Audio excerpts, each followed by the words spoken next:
আম্মু হ্যাঁ মা, ভাইয়া আসবে, আজকে কি রান্না করবো? ভাই আসলে কি রান্না করবো?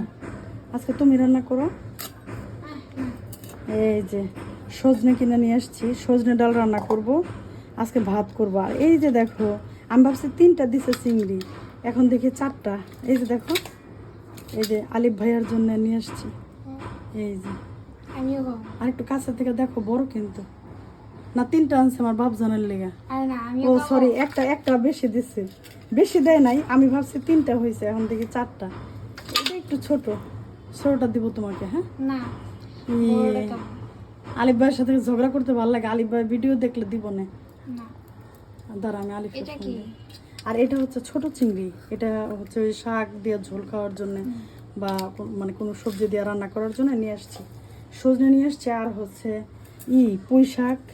আর এই যে দেখো, নারকেল কুড়ায় রাখছিলাম ডিপে। এই নারকেলের, মালাইকারি? হ্যাঁ, পছন্দ না তোমার? আমি তো তোমার জন্য করব না আজকে মা। এটা ব্লেন্ড করে নারকেলের দুধটা বের করে তারপরে নারকেলের দুধ দিয়ে পেঁয়াজ বাটা দিয়ে করব, চিংড়ি মাছের মালাইকারি করব ইনশাল্লাহ।